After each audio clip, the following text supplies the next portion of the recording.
신앙생활 제목으로 말씀 함께 나누겠습니다. 33년 전에 1992년 10월 28일 무슨 일이 있었는지 아시나요? 휴거가 있었죠. 휴거가 있을 거라는 그런 그 당시 다미 선교회였죠. 휴거라는 것은 하나님을 믿는 자들이 하늘로 승천하고 남은 자들은 7년간 대환란을 겪는다라는 거죠. 당시 이 시한부 종말론에 의해서 한국 사회는 물론 교회까지 크게 흔들렸습니다. 목사님들 중에도 진짜 이런 일이 일어나면 어떡하지? 라고 하면서 집에서 TV를 보면서 조마조마했던 분들이 계셨다라고 직접 그분들에게 들었습니다. 이때 뉴스에서 나왔던 이야기들 중에 고압선 철탑에 목을 매서 자살하는 사람도 있었고요. 임산부가 낙태를 하기도 했고, 정신병원에 자신의 아들을 가두기도 하고 5명의 가족이 갑자기 흔적도 없이 사라졌다라는 뉴스들이 쏟아져 나왔습니다. 다미선교회 이장림 씨가 이렇게 한 거죠. 그를 목사라 불렀지만 그는 자신의 개인 계좌로 34억 4천만 원을 챙긴 사기꾼이었습니다. 왜 이런 일이 벌어질까요? 이분들에게 어떠한 신앙이 있었을까요? 어떠한 마음이 있었을까요? 절대자가 없이는 나 혼자 스스로는 비참한 존재이기 때문에 그 두려움과 그 불안 때문에 이러한 일들이 일어났었던 거죠.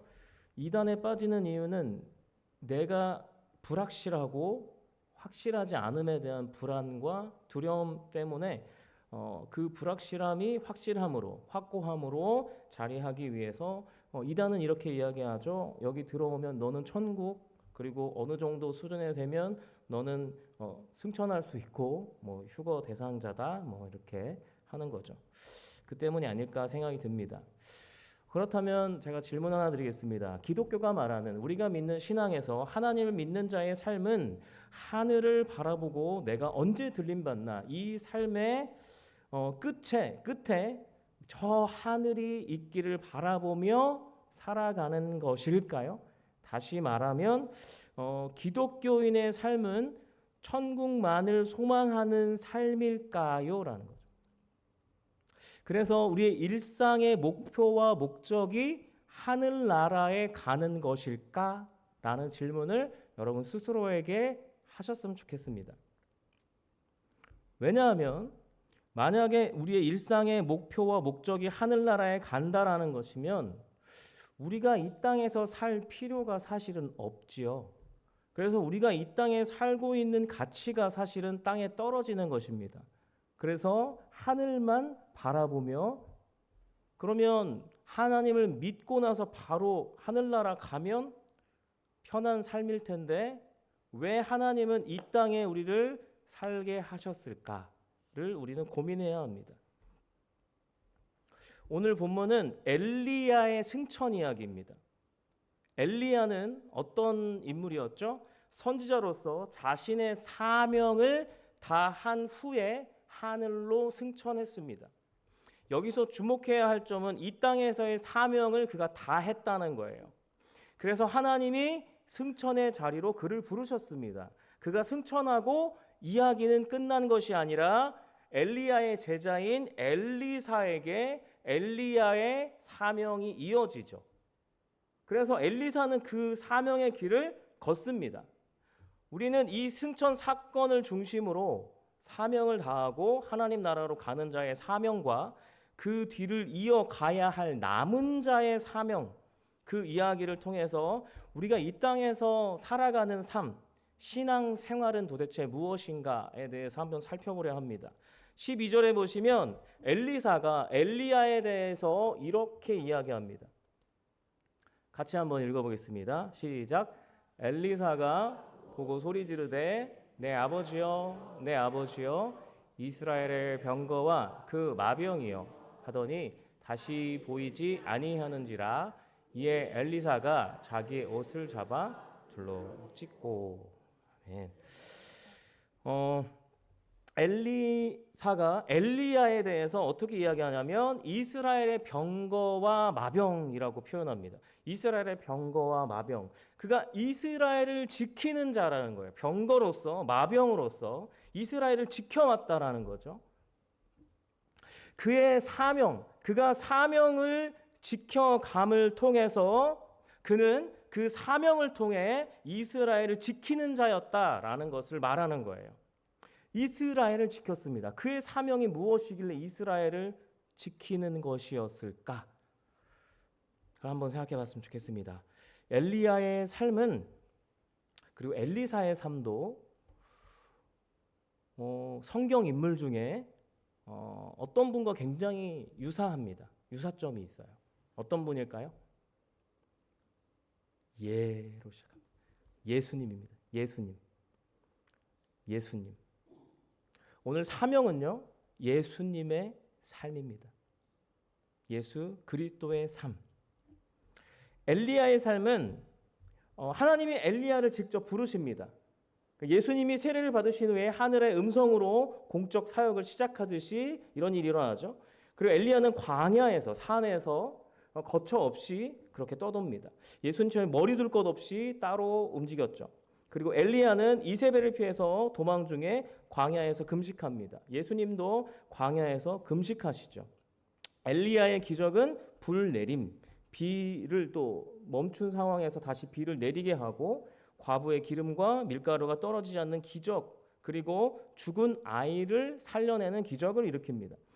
예수님도 병고침, 그리고 무리를 걷고 오병이어의 기적을 보여주시고 부활하신 죽은 자 가운데서 부활하시고 하나님의 생명의 능력을 베푸시죠. 보여주시죠. 엘리야의 주요 메시지는 너희가 어느 때까지 두 사이에서 머뭇머뭇 하겠느냐라는 거였고, 예수님은 회개하라, 천국이 가까이 왔다라는 말을 했습니다. 엘리야의 대적은 아합과 이세벨이었고 예수님은 바리새인과 로마 권력자들이었습니다. 국가 권력과 싸웠죠. 엘리야는 수레를 타고 하늘로 승천했고 예수님은 십자가 죽음 후에 부활 승천하셨습니다. 엘리야는 제자 엘리사를 두었고 그에게 성령의 능력, 하나님이 하신 거지만 성령의 능력을 주고 갔죠. 그리고 예수님은 12 제자들에게 너희가 나보다 더 큰 일을 할 거야 라고 하시면서 승천하셨습니다. 엘리야가 감당한 이 일들, 예수님처럼 살았던 이 삶, 어쩌면 예수님보다도 더 이스라엘 사람들에게 인정받지 못한 이 일들이 이스라엘을 마병과 병거로서 지키는 그 사명의 일이었다라고 이야기하는 것이죠. 그 누구도 인정하지 않더라도 이 엘리야는 하나님이 부르신 곳에서 예수님처럼 하나님의 뜻과 마음과 생각을 담아서 주어진 일을 했습니다. 그것이 이스라엘을 지켰다라고 하는 거예요. 이제 그 역할을 엘리사에게 주어집니다. 그 역할은 이제 엘리야는 없습니다. 엘리사가 이제 그 역할을 맡게 된 거예요. 이제 자신의 삶을 통해서 이스라엘을 지켜가는 그 자리에 섰습니다. 엘리사는 모세가 죽은 후에 이스라엘 백성과 가나안 앞에 섰던 그 여호수아보다 더 두려웠을 것 같아요. 왜냐하면 여호수아는 모세가 죽긴 했지만 여호수아 뒤에 이스라엘 민족이 같이 있었죠. 하나 되는 느낌이었죠. 그러나 엘리사는 대부분 이스라엘 사람들이 엘리사에게 등을 돌린 상태였습니다. 엘리야에게도 그렇고 그 상황에서 이 사명을 받은 것이죠. 엘리사는 두려움에 엘리야가 승천하기 전 계속해서 우리가 오늘 본문에서 본 대로 가는 곳마다 따라갑니다. 계속해서 따라갑니다. 그리고 성령의 능력을 갑절로 구합니다. 왜요? 이제 엘리야가 가면 모든 것을 엘리사가 맡아서 해야 되는 거죠. 엘리야 없는 엘리사는 이스라엘의 마병과 병거의 삶을 잘 이어갔을까요? 결과적으로 보면 엘리야보다도 더 잘했다라고 보여질 수밖에 없는 이야기들을 성경은 이야기합니다. 엘리야보다도 더 예수님의 삶과 닮은 삶을 삽니다. 그래서 엘리사의 삶에 대해서 예수님의 삶의 예표라 불립니다. 엘리사는 엘리야가 부릅니다. 그랬더니 엘리야가 엘리사를 처음 불렀던 그 장면으로 돌아가서 엘리야가 엘리사를 이름이 너무 헷갈리네요. 엘리야가 엘리사를 부릅니다. 부르는데 이제 자신이 치던 소가 있었어요. 키우던 소가 있었는데 그 키우던 소를 잡아서 백성들에게 나눠줍니다. 같이 나눠 먹어요. 예수님도 생업을 다 내려놓고 하나님의 뜻에 이제 따르게 되는 거죠. 그런 것처럼 엘리사도 다 내려놓고 이제 엘리야를 따라갑니다. 마찬가지로 엘리야가 거처가 없었듯이 엘리사도 그랬어요. 예수님처럼 거처가 없었습니다. 엘리사의 기적은 예수님의 기적과 더 닮아 있습니다. 엘리야보다도. 수넴 여인의 아들이 다시 살아나게 되고요. 보리떡 20개로 100명을 먹이고, 그리고 가난한 과부, 그리고 나아만 장군을 회복시키죠. 이것은 예수님이 세리와 죄인, 이방인, 그리고 병자, 사회적 약자에게 은혜를 베품과 비슷한 장면들인 것이죠. 그리고 엘리사는 자신들의 이제 제자를 세우는데 선지자 생도들과 함께 생활까지 합니다. 그렇게 해서 자신의 제자를 키워나가죠. 예수님이 12제자를 키워나간 것처럼. 그리고 하나님의 능력에 대한 표현도 엘리사에 대해서 이렇게 이야기합니다. 엘리야의 영이 그 위에 머물렀다. 엘리야에게 있었던 그 영이 머물렀다라고 이야기하죠. 그리고 예수님은 성령이 그 위에 임하였다라는 표현을 합니다. 엘리사는 그 스승 엘리야보다도 더 예수님과 비슷한 삶을 살았기에 예수님을 예표하는 삶이다. 예수님의 삶을 예표하는 삶이다라고 성경학자는 이야기합니다. 어떻게 엘리야가 그런데 엘리사가 제가 헷갈리네요. 죄송합니다. 엘리야보다도 우리가 알기로는 사실 엘리사보다 엘리야를 더 크게 우리는 더 많이 알고 있어요. 왜냐하면 그 바알 선지자 사건도 있고 이 승천에 대한 이야기가 우리에겐 굉장히 큰 임팩트를 가져가거든요.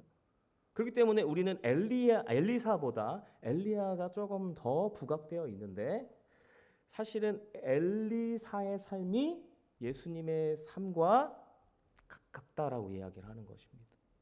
왜 그럴 수 있을까요? 그것은 엘리야가 있었기 때문에 그렇습니다. 엘리야가 먼저 그 길을 걸었기 때문에 그렇습니다. 그리고 엘리야가 보지 못한 것을 보았어요. 엘리사는 그것은 자신의 스승이 승천하는 장면을 본 거죠. 엘리야는 그걸 경험하지 못했습니다. 그러나 엘리사는 그걸 경험했어요. 그래서 엘리사는 엘리야보다 더 멀리 갈 수 있었던 것입니다. 자신에게 주어진 그 사명의 길을 예수 그리스도, 앞으로 오실 메시아의 그 삶처럼 살아갈 수 있었다라는 것이죠. 먼저 누군가가 갔기 때문에 그 길을 따라갈 수 있었다라는 것을 말하는 것입니다.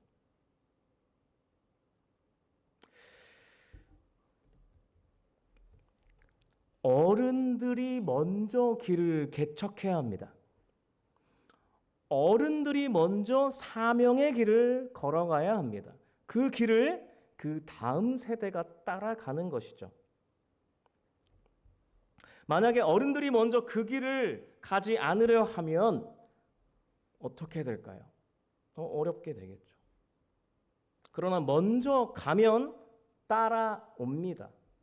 그리고 따라오는 것에서 끝나는 것이 아니라 그 삶을 보았기 때문에 예수 그리스도처럼 살아갔던 그 선배의 삶을 보면서 내가 더 멀리까지 갈 수 있게 되는 것이죠. 그러나 안 가면, 누구든 안 가면 더 어려워집니다. 우린 어차피 하늘을 가니까, 우린 어차피 천국을 소유했으니까 열심히 안 가도 되지 라고 생각한다면 어떤 일이 벌어질까요?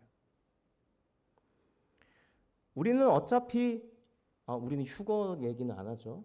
우리는 어차피 승천의 대상이니까, 우리는 어차피 하늘나라에 있을 거니까,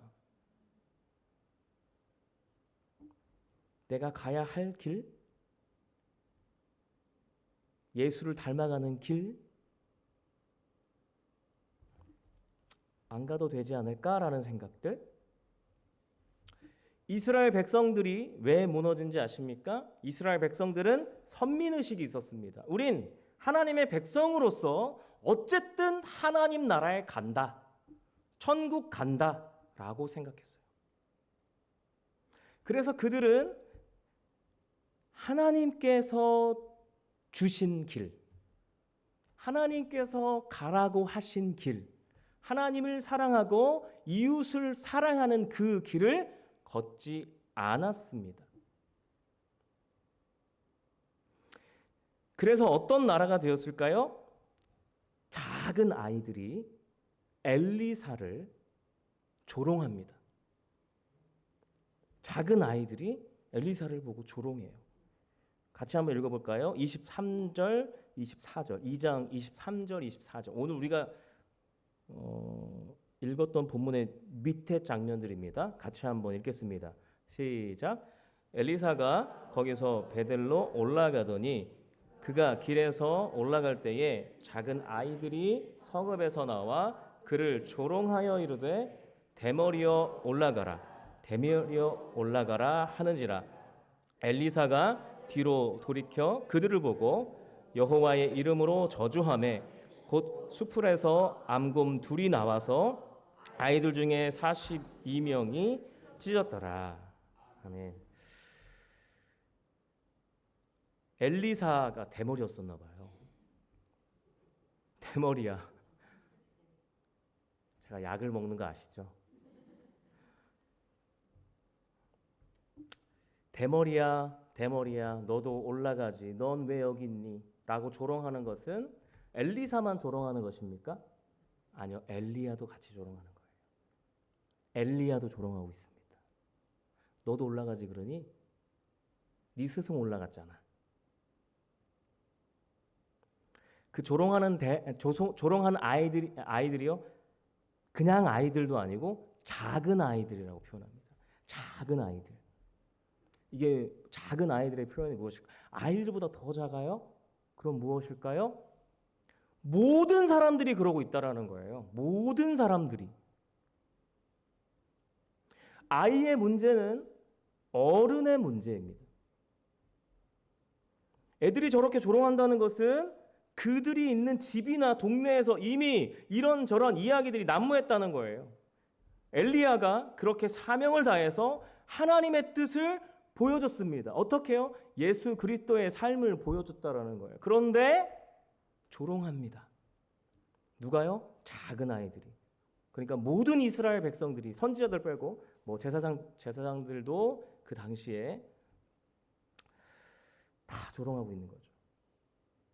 엘리사는요, 요 작은 아이들이 이렇게 조롱하기 전에 어떤 일을 했냐면, 여리고 땅에 강이 있는데, 물이 있는데 모든 것을 썩게 하는 거예요. 그래서 사람들이 찾아와서 엘리사에게 도움을 청합니다. 그래서 엘리사가 물의 근원을 회복시킵니다. 기적으로. 이게 어떤 장면과 연관이 될까요? 어떤 장면이 생각나세요? 마치 예수님이 물을 포도주로 변하게 하는 기적과 같습니다.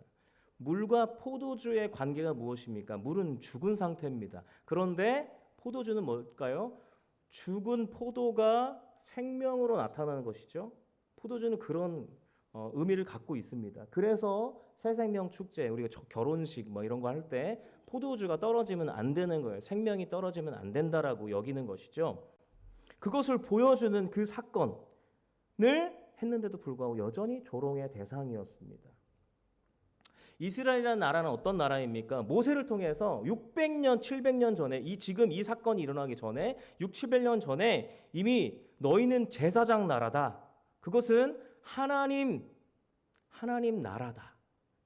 하나님 나라로서 하나님의 정체성, 하나님 나라에서 살아가는 정체성을 가진 자들로서 세상과 구별돼서 하나님의 뜻을 이 세상에 드러내어 보여줄 나라다라는 것을 가르치셨죠. 그리고 그 정체성 안에서 그 길을 걸어라 하셨는데 그렇게 안 했다는 거예요. 왜요? 하나님의 백성은 선민이니까 천국 간다. 하늘만 바라보는 삶. 이 땅에서 어떻게 사는 것을 생각하지 않고 그냥 하늘만 바라보면서 우리가 가지고 가야 할 그 정체성으로 가야 할 길, 제사장의 정체성, 그리고 선지자의 사명은 저 멀리 회의 보내버린 것이죠. 이 결과가 얼마나 위험한 상황을 맞이합니까? 42명의 아이들이 암곰 2마리에게 죽임을 당하는데 그냥 죽임을 당하는 것이 아니라 찢깁니다. 그 모습을 보고 그래도 우리 아이들은 선민이니까 천국 갔을 거야 라고 그러니까 괜찮아 라고 할 수 있을까요? 하나님 무엇을 보여주시려는 것일까요? 하나님은 구원의 대상이 이 선민을 이렇게 찢어 죽이는, 그것도 작은 아이들을 찢어 죽이는 그 장면을 보여주면서 우리에게 무엇을 가르치십니까? 하나님의 의지가 어디에 담겨져 있습니까? 그것은 이미 우리가 천국을 소유했다, 하늘로 만족한다의 이 삶은 이 땅에서의 삶을 어쩌면 무의미하게 만들 수 있다라는 거예요. 이런 의미 없는 삶을 사는 하루하루, 또는 그렇게 사는 믿는 자의 수가, 사는 자들이 믿는 자의 그 수가 더 많아지면 많아질수록 저 작은 아이들이 어른이 되겠죠. 그리고 그 어른이 자녀를 낳고 이 악순환이 반복되는, 그 악순환을 끊어내시겠다는 의지가 담겨져 있는 것이죠. 그렇다면 우리는 어떻게 살아야 합니까? 엘리사는 자신이 저주했어요, 이 아이들. 근데 암곰이 나와서 암곰 2마리가 나와서 이 아이들을 찢어 죽일 거라고 상상이나 했을까요? 하나님이 살짝 이렇게 귓속말로 해주셨을까요? 너무 놀랐을 것 같아요. 엘리사는 너무 놀랐을 것 같아요. 그 전에 아이들의 조롱에 놀라서 저주했을 것 같아요. 그런데 곰 2마리가 나와서 아이들을 찢어요. 상상해 보세요. 그 장면이 잊혀질까요? 살면서 평생 잊혀질까요? 저는 안 잊혀질 것 같아요.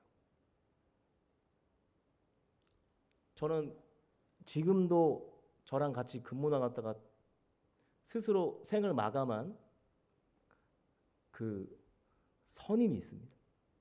평생 갈 것 같아요. 근데 42명이, 42명이 지금보다도 생명의 존엄성이 그 당시에 우리 지금 현대보다도 훨씬 떨어졌다 할지라도 작은 아이들이 42명이 찢어 죽었습니다. 눈앞에서 사람이 그렇게 된다면 아마 평생 그 장면을 잊지 못하고 계속 따라다닐 거예요. 내가 선지자 역할 제대로 안 하면, 또 이스라엘이 제사장 나라 역할을 제대로 하지 않으면, 그러니까 다른 말로 이야기하면 내가 예수의 길을 걷지 않으면, 우리 민족이 예수의 길을, 예수의 삶을 살아가지 않으면 이런 일은 반복될 수 있겠구나. 그것이 각인되었을 것 같습니다. 엘리사 선지자의 별명이 있습니다. 저주의 선지자였을까요? 아니요, 치유의 선지자였습니다. 그리고 긍휼의 선지자였습니다. 그러니까 이 일 이후에 엘리사는 더 예수를 닮아가는 자리로 간 것이죠. 우리 모두는 엘리사처럼 주어진 환경에서 예수의 길을 걷는 것이 우리의 사명입니다. 우리는 이미 이 길에 들어선 자들이에요. 우리는 그들처럼 승천과 성령을 경험했습니다. 엘리야가 승천하여서 하나님 나라에 임한 것처럼 우리는 예수 그리스도의 죽음을 통해서 그 안에서 우리도 함께 죽고 함께 살게 되어 하나님 나라에서 살게 되었고 하나님 나라가 우리 안에 임하게 되었습니다. 또 엘리사가 성령을 받은 것처럼 우리 안에 성령님이 함께 하십니다. 우리도 할 수 있다라는 거예요. 우리가 그 길을 걸어가야 한다는 것이죠. 우리는 성찬식 때 예수 그리스도의 몸이라 하며 우리는 빵을 먹습니다. 떡을 떼어 먹고 그리스도의 피를 마십니다. 그것은 임재를 상정하는 것이죠. 그것을 먹고 마심으로 하나님이 우리와 함께 하심을 느끼는 것입니다. 하늘이 우리 안에 들어오셨습니다.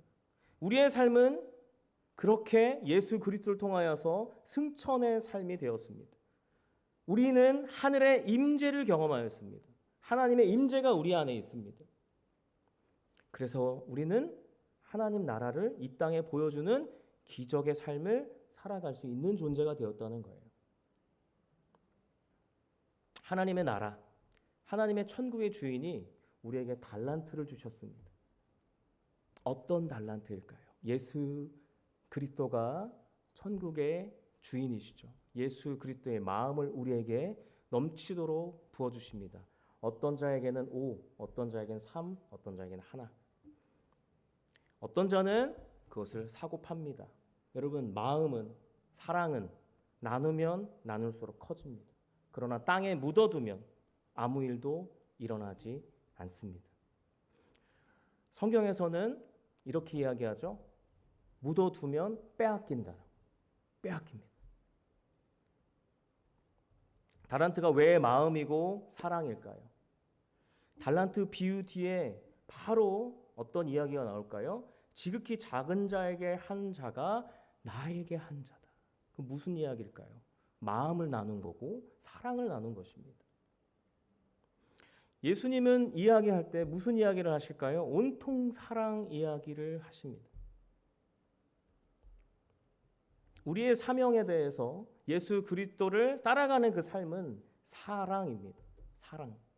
사명은 누구에게나 주어진 신앙생활인 것이죠. 신앙생활은 사랑의 하나님을 지식적으로 알고 행동해야 그것이 우리에게 체험됩니다. 우리가 그것을 해봐야 하는 거예요. 그렇지 않으면 우리는 경험하지 못합니다. 그냥 듣고 끝날 수 있는 것이죠. 그런데 체험해야 합니다. 예수님께서 하셨던 그 사랑의 모습들을 우리가 그것을 따라 해봐야 한다는 것이죠.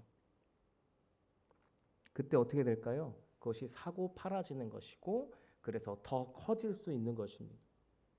그렇게 커져가면 어느 순간 계속해서 나아갈 때 예수님의 사랑은 어떤 사랑일까요? 우리가 아직 죄인 되었을 때에 우리를 위해서 십자가에 달려 죽으신 그 사랑입니다. 원수까지도 사랑하시는 그 자리로 갈 수 있는 것이죠. 그 사랑을 우리에게, 그 마음을 우리에게 그 마음의 주인이신 예수님께서 주셨어요. 하나님께서 주셨습니다.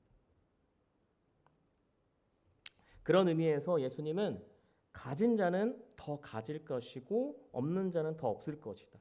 사랑을 가진 자는 더 사랑이 넘칠 것이고 사랑이 없는 자는 그 있는 것까지도 빼앗길 것이다 라고 말씀하십니다.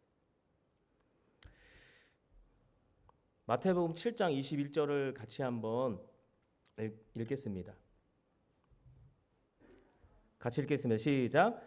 나더러 주여 주여 하는 자마다 천국에 다 들어갈 것이 아니요 다만 하늘에 계신 내 아버지의 뜻대로 행하는 자라야 들어가리라. 아멘.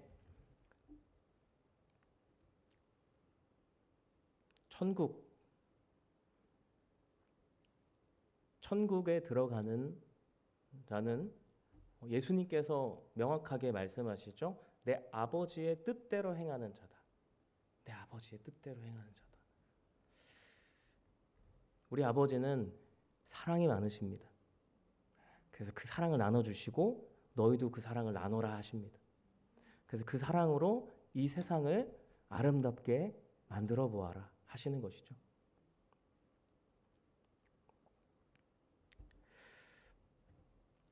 그러나 성경에서 인간은 우리가 이스라엘 백성들을 보고 또 우리 자신을 봤을 때 이기적입니다.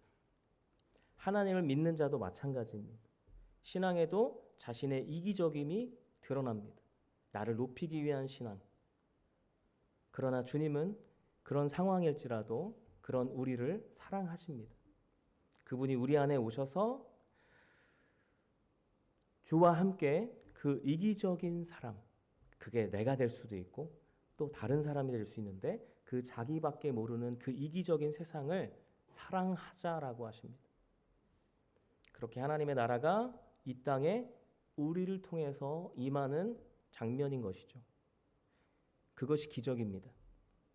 우리도 이기적인 사람들이 서로 사랑하는 그 말도 안 되는 자리, 우리 교회가 서로 사랑하는 그 말도 안 되는 자리에 하나님이 임재하시기에 그 일이 가능하다는 사실을 우리의 삶을 통해서 체험하고 경험하기를 소망합니다.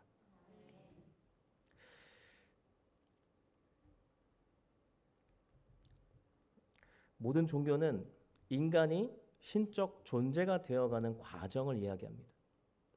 대표적으로 불교에 대해서 아시죠? 윤회 사상이죠. 계속해서 새롭게 태어남으로 더 고급한 자로 성숙해서 그렇게 신적인 존재가 되었을 때 열반에 이른다. 열반이 뭐죠? 사라지는 거예요. 사라지는 겁니다. 기독교는 무엇일까요?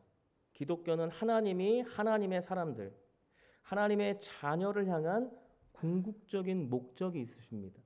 하나님이 구원하고 끝 이게 아니라 하나님이 하나님의 자녀들을 어떤 자로 살게 하시고 어떻게 성장케 하시는지.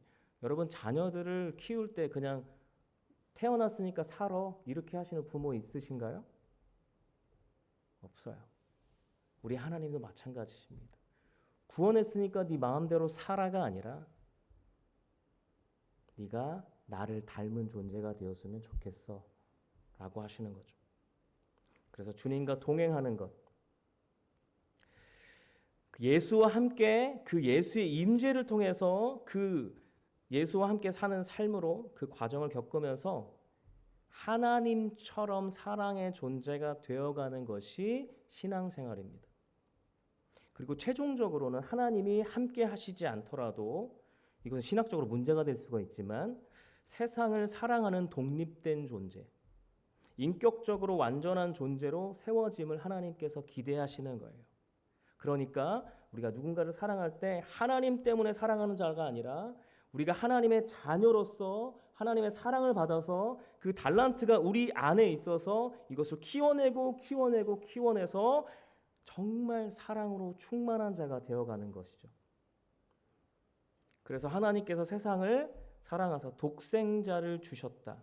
그것을 우리가 이어받는 거예요. 우리가 독생자는 아니지만 그분이 우리의 자리로 오셔서 그 자리에 우리를 두셨습니다. 그래서 하나님께서 세상을 사랑하사 여러분을 이 세상에 보내셨습니다. 이 교회에 보내셨고 그 가정에 보내셨습니다. 누구와 함께요? 예수 그리스도와 함께 보내셨습니다. 우린 예수님처럼 예수님 안에서 예수님의 임재로 세상을 사랑하기 위해 보낸 자들입니다. 시간 이 이야기만 하나만 하고 마치겠습니다. 9.11 테러가 일어났을 때 많은 사람들이 충격을 받았죠. 그때 사람들이 그러니까 건물이 이렇게 있으면 중앙에서 이렇게 비행기 한 대가 이렇게 직각으로 오고 한 대는 대각으로 와서 위에와 아래가 완전히 난리가 났었죠. 위에는 연기 때문에, 불과 연기 때문에 너무 뜨거워서 투신 자살하는 사람들이 생겨나고 난리가 났었습니다. 그 당시에 많은 소방관들이 불을 끌어갑니다. 근데 불을 끌어가는데 그들의 표정이 밝아요. TV에서 이제 앵커가 보여주면서 올라가는데 앵커와 하이파이브도 하면서 열심히 뛰어 올라갑니다. 모두 돌아오지 못했습니다. 가면서 그들의 끝은 죽음이었다고 생각을 했을 것 같아요. 하지만 그 소방관들은 자신이 해야 할 일이 무엇인지 분명히 아는 자, 그 사명자가 가진 용기와 여유를 우리에게 보여주었습니다. 어떤 상황이 우리 가운데 올지라도 우리에게 주어진 그 사명의 길을 걷는 저와 여러분이 되기를 소망합니다. 우리는 사랑의 제복을 입은 자들입니다. 기도하시겠습니다. 말씀 의지하여서 함께 기도했으면 좋겠는데요. 엘리야의 삶을 사는 우리가 되기 원합니다. 엘리사의 삶을 사는 우리가 되기 원합니다. 하나님, 엘리야처럼 아무것도 없는 상황에서 내가 어른으로서 그 길을, 예수 그리스도의 심장을 가지고 내가 그 길을 걸어가겠습니다. 모든 사람들을 사랑하는 자리로 나아가겠습니다. 그리고 나의 뒤따라오는 이들을 나를 바라보며 함께 힘을 내고 용기를 내어서 정말 이기적인 이 세상, 이기적인 사람들이 많은 이 세상 가운데 하나님의 사랑으로 충만케 하고 하나님의 아름다움을, 하나님의 생명을 전해주는 우리 모두가 되어질 수 있도록 하나님 인도하여 주시옵소서라고 주여 한번 간절히 짓고 함께 기도하며 나아가기 원합니다. 함께 기도하시겠습니다. 주여 하나님 감사합니다.